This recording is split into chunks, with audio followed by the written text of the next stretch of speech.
how to put gel color in the pit. First, nagput kami ng base coat, pero malinis na siya. Ngayon, nagpuput na kami ng color.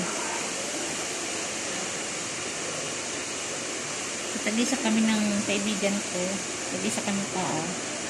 So, pinuput niya, pero may base coat na yan. Ipapakita ko sa inyo kung anong base coat ang ginagamit namin.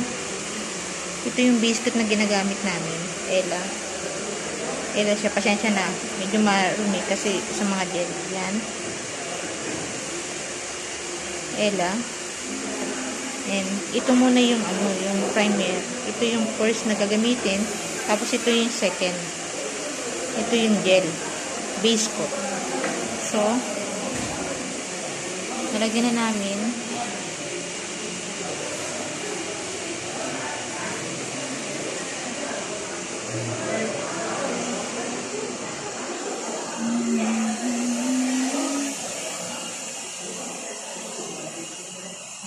Ayaw niyo magpakita sa vlog. So, kamay na lang. kamay na lang daw.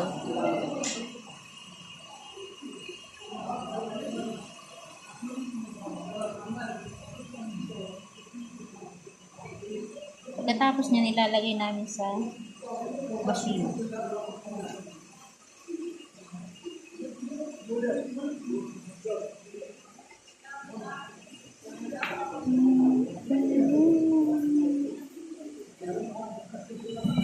Ito yung isang paano.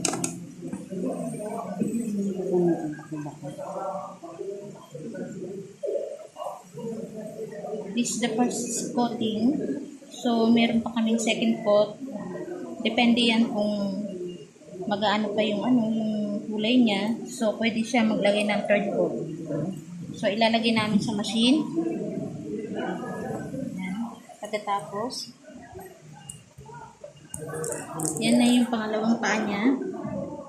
So, ako naman na maglalagay ngayon. First coat pa lang ito mga mare. Ang lahat ng nanonood ng vlog ko, please pakipalo ako. Nagpuput kami ng gel color sa paa, pero malinis na to. Hindi ko na na-video kasi wala na kaming time. Pero ito yung first coat ng gel. Ang gel color niya is off-white.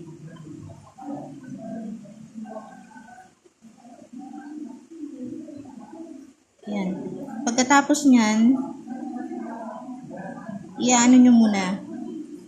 Titignan muna yung second coat kasi may second and third coat pa. Pero kung okay na yung kulay nyo, kahit hindi nyo nalagyan ng third coat, kung plain na talaga yung kulay nyo na maganda na siyang tignan. Pero mga mare, tignan nyo yung mga gilid-gilid, dalihin nyo kasi minsan nagkakaroon ng bubbles.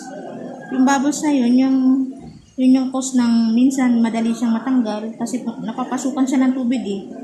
So, kailangan mo siyang i-cover. So, bago mo siya ilagay sa machine. Ayan. Ilagay sa machine. Ito na yung second coat namin. Ayan. Second coating na yan. Si Maring Susan na yun yung magpakita.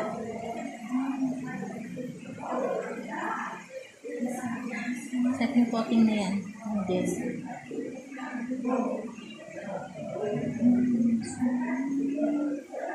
Yan yung second coat ng gel. So, titignan nyo kung okay na yung second coat niya. Depende rin sa kasi minsan may mga para siyang paltak-paltak pa. So, kailangan plain yung pagkalagay niya.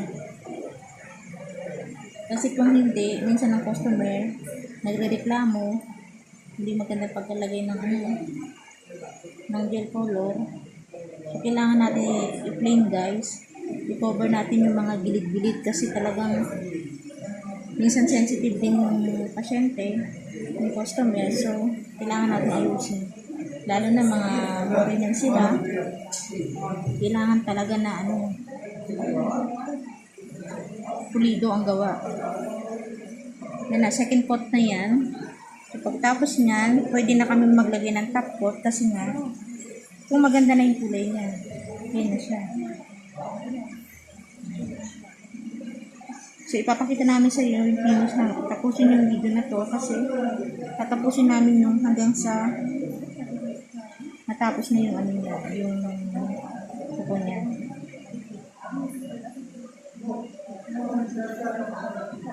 So, kung may sobra-sobra, pwede nyo siyang dalihin ng kuko nyo. Katulad niya, may mga sobra-sobra. So, pwede nyo yan, pag may mga extra kulay, dalihin nyo na lang ng kuko nyo kasi minsan hindi natin maiwasan yan. Lalo na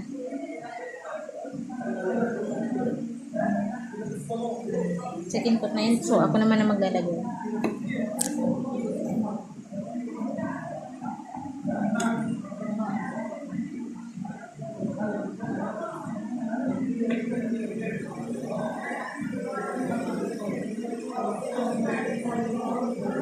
Yan, second coat na to guys.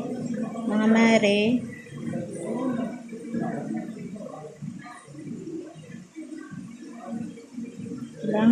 Kailangan nyo talaga. Huwag nyo kalimutan na lagyan yung mga gilid talaga. Kasi minsan ang gel, may gel na hindi talaga kumakapit. So, make sure na kakapit siya sa gilid kasi talagang sensitive minsan ng ng customer. Kailangan pulido, malinis at saka plain yung kulay niya. Wala siyang lubak-lubak o matitira ng mga kulay na parang hindi siya mapapahiran o hindi siya makokoberan.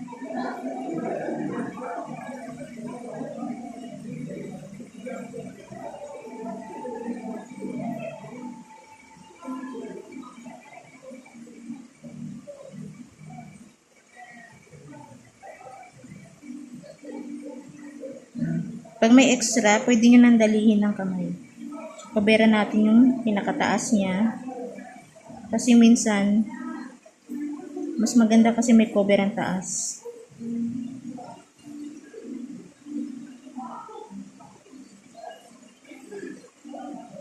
Pag nasagi, pwede nyo dalihin ng kuko nyo. Tapos, ipapasok nyo sa machine. So, titignan namin kung okay na yung kulay niya for third coat.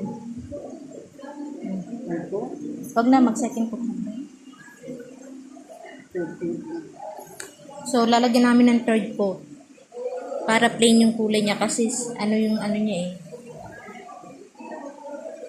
Third coat yan guys. So, titignan nyo kung kailangan ng third coat, second coat ng gel color. Yan, third coat na yan guys. Okay. Yung isa nasa machine pa.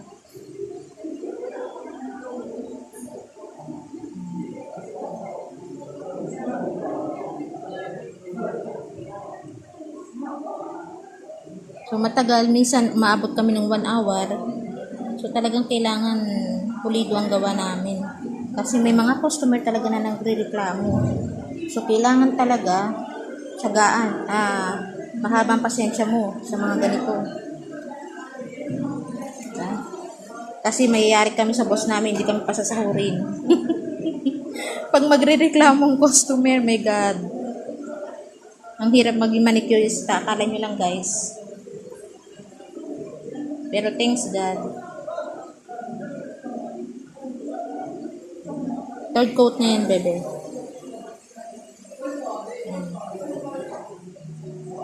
Pinakita ko sa inyo kung paano. Pag namatay ang kailangan nyo uli i-clip. This is my third coat. So, ako naman na maglalagay. Third coat na.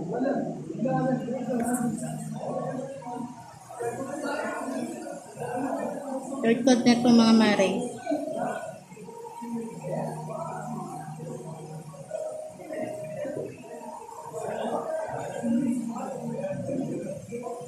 I-cover lang natin mga gilid. Huwag niyong kakalimutan i-cover yung mga gilid kasi minsan dyan talaga nagkakaroon ng problema.